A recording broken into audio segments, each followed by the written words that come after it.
السلام عليكم، ازيكم عاملين ايه؟ يا رب تكونوا كلكم بخير يا رب. النهارده هنتكلم مع بعض عن الذكاء العاطفي. في البداية السيشن هتبقى مسجلة للجزء اللي فيه الورشة أو المعلومات، والنص ساعة التانية بتكون للأسئلة. تمام. هنبتدي مع بعض النهارده وأعرفكم بنفسي سريعا. خلود زيان، أنا CBC كوتش من ليجاسي كوتشنج انستيتيوت، ومدرب معتمد من جامعة عين شمس، ماجستير في الصحة النفسية وفي الطريق إلى الدكتوراه بإذن الله. النهارده موضوعنا عن الذكاء العاطفي، أحد المواضيع اللي بتطرح عليا كتير قوي في الجلسات الكوتشنج، بتكون اللي ما وراء المضمون بتاعها سره في الذكاء العاطفي. الذكاء العاطفي حاجة مهمة جدا، بتأثر على يومنا وعلى حياتنا بأشكال كتير جدا. تعالوا مع بعض نتكلم عنها ونشوف يعني ايه أصلا في البداية الذكاء العاطفي. الذكاء العاطفي هو ان احنا ببساطة شديدة جدا نقدر ان احنا نفهم ونتعامل مع مشاعرنا ومشاعر الناس اللي حوالينا. الفكرة مش بس ان انت تبقى عارف ايه احساسك او انت حاسس بايه في الوقت ده، لكن كمان تعرف تسيطر على مشاعرك واحاسيسك في التوقيت ده. مش بس كده، وتوجهه بالطريقة الصح، وتستوعب اللي بيحصل جوه الناس التانية. مش دايما نفكر بزاويتنا احنا، لا، كمان نحاول نفكر اللي قدامنا شايفين ايه او حاسين بايه وبيتعاملوا مع ده ازاي. عارفين طبعا المثال المشهور قوي رقم 7 المرسوم على الارض، بيبقى كل واحد واقف من اتجاه، واحد شايفه 7 والتاني شايفه 8 والاتنين صح، لكن من وجهة نظرهم هما. لو كل واحد فكر يبص من ناحية الطرف التاني هيعرف ان الطرف التاني صح هو كمان. طيب، آه زي ما قلنا الذكاء العاطفي يعني ليه ابعاد كتير. ابعاد بمعنى ايه؟ ابعاد بمعنى ركائز في حاجات كده بنركز عليها في موضوع الذكاء العاطفي. زي ايه؟ اول حاجه الوعي الذاتي. يعني ايه وعي ذاتي؟ الوعي الذاتي ده معناه انك تكون عارف انت بتحس بايه وامتى وليه. يعني تبقى فاهم الشعور اللي جاي لك في اللحظه دي، انت حاسس بكده ليه؟ هل ده نتيجة الموقف ده فعلا ولا نتيجة تراكمات من حاجات تانية؟ طب اشمعنى دلوقتي؟ طب ليه؟ طب بنفكر كده ليه؟ وازاي؟ وايه الحاجات اللي بتأثر على تصرفاتنا؟ الموضوع مش سهل، الموضوع محتاج صراحة شديدة جدا جدا جدا مع النفس، وانك تبقى عارف نقط قوتك ونقط ضعفك. الموضوع لازم يكون فيه شفافية عالية من ناحية ان انت شايف نفسك ازاي. لو انت ما بصيتش لنفسك بشكل صريح هتبتدي ما تفهمش نفسك صح. ومن هنا بنشوف بقى شخصيات كتيرة زي الشخصية اللي عايشة دايما في دور الضحية، لأنها مش مستوعبة أحاسيسها صح، وشايفة إن الكل جاي عليها، ولا مستوعبة اللي قدامها. كمان بنشوف الشخصيات الاعتمادية وغيرها. فلازم في أول ركن من أركان الذكاء العاطفي إن أنت تبقى فاهم نفسك، الوعي الذاتي. تاني نقطة التحكم في المشاعر. يعني إيه التحكم في المشاعر؟ أنت دلوقتي بقيت عارف مشاعرك. مش بس كفاية ان انت تبقى عارف انت حاسس بايه، لا، لازم بعد ما نكون عرفنا مشاعرنا يجي دور ان احنا نتحكم في المشاعر دي. يعني ما تخليش الغضب او التوتر يسيطروا عليك وتتصرف بطريقة تندم عليها بعد كده. والسيطرة هنا مش معناها كبت المشاعر، عشان في ناس بتتخيل اني لما بقول ان احنا نعمل كنترول على مشاعرنا ان احنا نكبتها. لا، الكبت ده حاجة يعني هتضرك انت قبل اي حد تاني. الكبت حاجة لا، ما بننصحش بيها أبدا، ولا الكبت ولا الإنكار ولا إن إحنا ننكر على نفسنا مشاعرنا دي، لا. الفكرة كلها إن إحنا نبقى عارفين إزاي نتعامل مع مشاعرنا دي في الوقت ده بشكل أكثر إيجابية. ما نفضلش عايشين في دور الضحية ومتضايقين أو غضبانين وعايشين دور العصبية على طول ومتنرفزين وما إلى ذلك. لا، نبقى عندنا تحكم في المشاعر بتاعتنا. تالت نقطة التحفيز الذاتي. يعني ايه تحفيز ذاتي هنا؟ التحفيز الذاتي بنقصد بيه ان انت تلاقي الدوافع اللي تخليك تكمل حتى لو الدنيا صعبة. يعني لو الامور مش سهلة عليك خالص، تبقى عندك حاجة من جواك هي اللي بتزقك تكمل. الناس اللي عندهم التحفيز الذاتي بيكون عندهم هدف ورؤية واضحة جدا، وبيعرفوا يحافظوا على شغفهم، وما بتلاقيش عندهم جملة أصل أنا شغفي راح، أو أصل أنا زهقت ومش عارف أكمل. لا، في ناس كتير قوي بتيجي تقول لي أنا مش عارف أكمل في هدفي. يعني في جلسات الكوتشنج بنلاقي إيه، احنا انا مثلا كان عندي هدف كذا ومش قادره اكمل فيه. طب ليه مش قادره تكملي فيه؟ هي ما عندهاش دافع. هي بتعمل ده عشان الناس كلها بتعمل الحاجة دي فيلا بينا نعملها زيهم. طب انتي الدافع بتاعك ايه من جواكي؟ انتي عايزة الهدف ده ليه؟ بتحاولي تعمليه ليه؟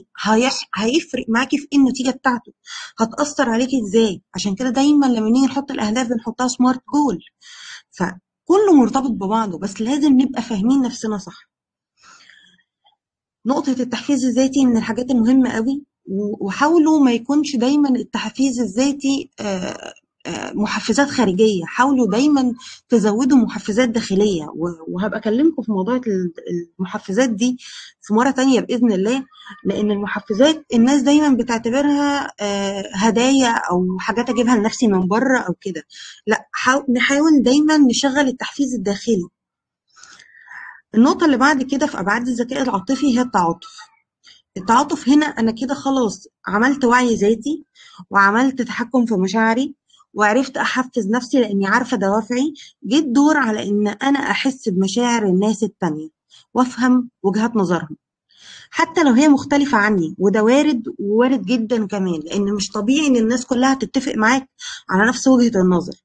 لكن المهم إني أنا أتفهم وجهة نظرهم حتى لو انا مش موافقاها. في فرق بين ان انا فهمتك لكن انا مش موافقاك، وبين ان انا فهمتك يعني انا لازم اوافق على اللي انت بتقوله. لا، انا هنا كل اللي عايزاه ان احنا نفهم وجهة نظرهم حتى لو هي مختلفة، لان ده هيخليك شخص كويس في العلاقات، والعلاقات عندك هتبتدي تتحسن جدا، وهيساعدك على انك تبقى داعم للناس اللي حواليك، وهيقلل جدا من المشاكل والغضب والانفعالات الغير مبررة، لانك حطيت نفسك مكان الطرف التاني.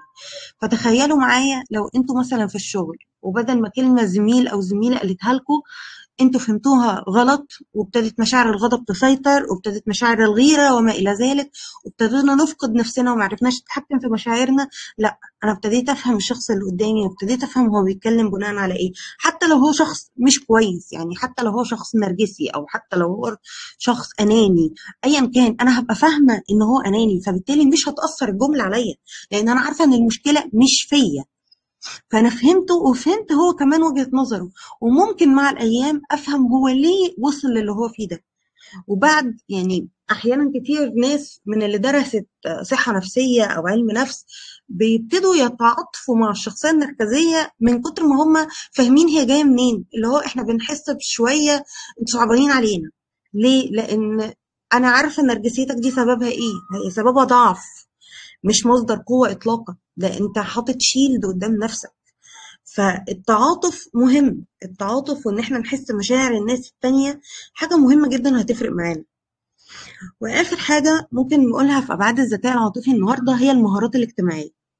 دي بقى القدرة على ان انت تتعامل كويس مع الناس وتبني علاقات كويسة. ده بيشمل حاجات كتيرة قوي زي التواصل الفعال، حل المشاكل، قيادة الناس، وأهمهم المرونة في التعامل مع شخصيات مختلفة عني. المرونة مش بس مع الشخصيات اللي أنا عارفاها، المرونة بتبقى أهم لما تكون مع شخصيات مختلفة عننا. ده كده بشكل عام إيه هو أبعاد الذكاء العاطفي. تعالوا بقى نتكلم شوية عن أهمية الذكاء العاطفي في حياتنا اليومية. هتلاقوا لما بنبتدي ان احنا نتعامل بذكاء عاطفي اكبر في حياتنا اليومية، نبتدي نتعامل مع الضغوط والستريس والتحديات بشكل اكبر. تبتدي علاقاتنا تبقى اقوى مع الناس، ونبتدي ننجح في الشغل اعلى. وهتلاحظوا دايما ان الناس اللي عندهم ذكاء عاطفي عالي هم اكتر ناس ناجحين في شغلهم، وعندهم علاقات قوية سواء بمديرينهم او بالناس اللي تحت منهم، لانهم بيعرفوا يتعاملوا مع المشاعر بدل ما بيخلوها تتحكم فيهم. فهقدر ان انا حتى في المواقف المتوترة أو المواقف اللي فيها خلافات أو اتخاذ قرارات مصيرية، بقدر إن أنا أتحكم في مشاعري وأقدر أدير الموضوع وأدير الحوار، لأن عندي علاقات قوية، وهقدر عندي من الذكاء العاطفي ما يكفيني إن أتجاوز التحديات دي، وأقدر أدير الضغوط اللي أنا فيها بشكل أحسن. طيب إزاي ننمي الذكاء العاطفي عندنا؟ يعني إزاي نطور من الذكاء العاطفي؟ هاديكوا كام تِبس كده النهارده نركّز عليهم تخلّينا تطوّر لنا من الذكاء العاطفي عندنا. أول حاجة، زي ما طبعًا اتكلّمنا في الوعي الذاتي إن إحنا نبقى فاهمين نَفْسنا، إن أهم حاجة أنا قُلتها لكم في النقطة دي إن إحنا نبقى صريحين مع نَفْسنا، نفهم ونعرف إيه اللي بيثير مشاعرنا، إيه اللي بيزعّلنا، إيه اللي بيفرّحنا، إيه اللي بيخلّينا نغضب، إيه اللي بيخلّينا نخاف، كل حاجة. خلّيك واعي بكل لحظة من اللحظات دي، وافهم نَفْسك كويس، وخلّيك صريح مع نَفْسك كويس. تاني نقطة، نتمرّن على التحكُّم في ردود الأفعال. يعني قبل ما نرُد على حد كده أو ناخُد قرار، خُد شوية وقت كده وفكّر، مش لازم دايمًا ردودنا على طرف لساننا، مش لازم اللي أفكّر فيه أقوله على طول، لأ، ناخُد وقت كده ونحلِّل الفكرة وبعدين نقولها. أنا مش هاقول لكم زي بقية الناس عدّوا 1، 2، 3 وبعدين يعني اتكلّموا، بس at least اتنفّسوا قبل ما تتكلّموا. التنفُّس هيشغّل شوية الأكسجين في المُخ، فهيشغّل عقلنا الواعي، ونبتدي نفكّر شوية أكبر وأعمق في الكلام قبل ما نقوله. تالت نقطة، الاستماع للناس بتركيز جدًا، الاستماع النشِط. لمّا حد يكلّمنا اسمعوه، واسمعوه لحد الآخر، وافهموا وجهة نظره كلّها. بلاش المقاطعة، بلاش إن إحنا ننُط في قلب الكلام علشان نكمّل الكلام وخلاص، بلاش إن إحنا نبقى بنسمع بغرض إن إحنا هنرُد نقول إيه، لأ، اسمعوا بغرض الفهم. أنا هاسمع فعلًا اللي قدّامي بيقول إيه عشان أفهمه، وهافضل معاه للآخر، وهاركّز على مشاعره عشان أقدر أتعاطف معاه. رقم 4 في نقط التطوير الذكاء النهارده اللي هاقول لكم عليها، هي إزاي نطوّر مهاراتنا الاجتماعية، زي مثلًا التواصل الفعّال، مهارات التفاوض، مهارات التعامل مع الخلافات. لو ابتدينا نركّز في النقط زي دي وابتدينا نقرا عنّهم ونمارسهم بشكل أكبر ونتعلّمهم بشكل أكبر، كل دي حاجات هتساعدك تبقى أحسن في علاقاتك مع الناس. لأن الذكاء العاطفي مهارة بتساعدك تكون شخص أنجح، أكثر سعادة، لأنك بتبقى فاهم مشاعرك ومشاعر اللي حواليك بشكل أكبر. طيب تعالوا نتكلم عن أنواع الذكاء العاطفي. عندنا نوعين من أنواع الذكاء العاطفي، الذكاء العاطفي الاجتماعي والذكاء العاطفي الشخصي. الخبراء قسموا الذكاء العاطفي لمستويات أو أنواع بتظهر في سلوكياتنا اليومية، وده بيساعدنا نفهم إزاي كل نوع فيهم بيساهم في حياتنا. تعالوا نشوف الذكاء العاطفي الشخصي مثلا. ده بيشمل الوعي الذاتي زي ما قلنا، والتحكم في المشاعر والتحفيز الذاتي، وده بيأثر على نفسنا إحنا وإزاي نتعامل مع مشاعرنا وندير حياتنا. طب الذكاء العاطفي الاجتماعي ده بقى أول ما نبتدي نعرف يبقى عندنا مهارات في التعامل مع ناس ونفهم مشاعرهم ونتفاعل اجتماعيا معاهم عن طريق بقى التعاطف، مهارات التواصل، الاستماع الجيد، إدارة العلاقات، كل الكلام الحلو ده. طيب تعالوا كده نتكلم عن الذكاء العاطفي بمكوناته أكتر شوية. عندنا مثلا التنظيم العاطفي، المقصود بيه إن إحنا نعرف ننظم مشاعرنا ونتحكم فيها بطريقة صح. يعني التنظيم العاطفي ده بيحمينا من إن إحنا نتصرف بشكل غير محسوب وقت الغضب أو التوتر.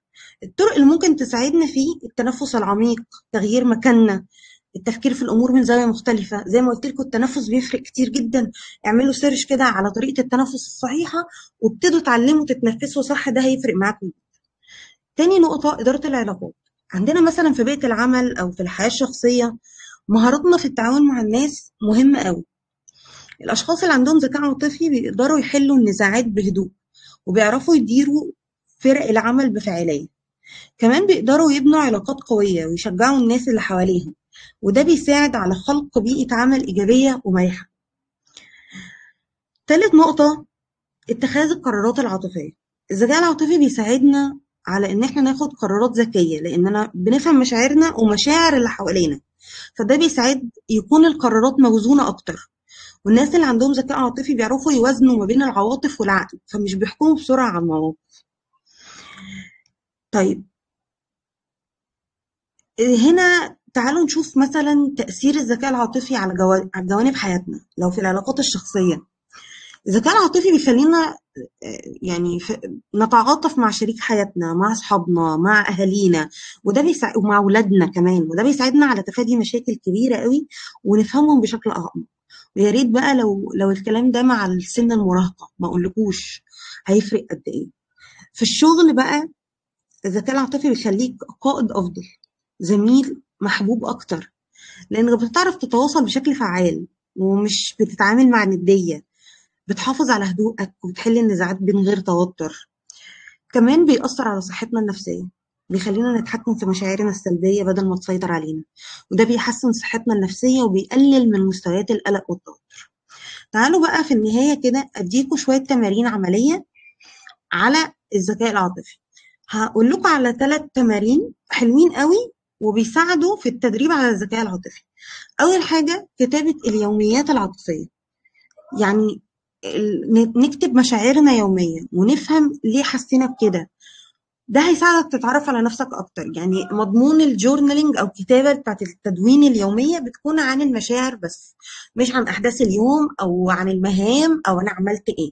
لا، مشاعرنا النهارده انا كنت حاسس بايه، واللي حسيت بيه ده يا ترى حسيته ليه وعشان ايه، طب ايه اللي حصل، طب هل ده بسبب مواقف قديمة تراكمات، ولا ده وليد اللحظة، ولا حاجة كانت انا اصلا مضايقاني والحاجة دي كانت القشة التي قسمت ظهر البعير وخلتني خلاص ما بقتش مستحملة. الكتابة اليومية هتفهمنا ده اكتر وتعرفنا على نفسنا بشكل اكتر. تاني نقطة الاستماع الفعال. لما حد يكلمنا حاولوا تكونوا مركزين وبتسمعوا من غير ما تقطعوا أو من غير حكم. يعني لما نسمع حد ما نحكمش عليه. الهدف من الاستماع في النقطة دي إن احنا نفهم وجهة نظره بجد. تالت تمرين هو تمرين الصبر، وده بتهيألي أكتر الأمهات هم اللي محتاجينه. يعني كل ما تحسوا إن انتوا متضايقين جرب إنك تاخد نفس عميق قوي وتدي لنفسك وقت قبل ما ترد. ده هيحسن من سيطرتك على مشاعرك. ودايما بعلمه للناس في التعامل مع أولادها الصغيرين ويعلموهم لأطفالهم كمان. التنفس بيخلي الإنسان يهدى، وبعد ما يهدى وياخد نفسه نبتدي نتكلم بشكل عقلاني أكتر ونفهم إحنا عايزين إيه. خلاصة الموضوع وبتساعدنا في النجاح وبتخلينا أكثر توازنا. ده كده بشكل عام وإجمالي إيه هي الذكاء العاطفي. ده كده بشكل عام الموضوع بتاع النهاردة. أنا كده خلصت الشرح خلاص بتاع الموضوع، ومعاكم لأي أسئلة. هبتدي أقفل التسجيل علشان نحتفظ بالمادة العلمية للي حابب يرجع لها، ونبتدي السيشن بتاعت الأسئلة زي ما انتوا عايزين.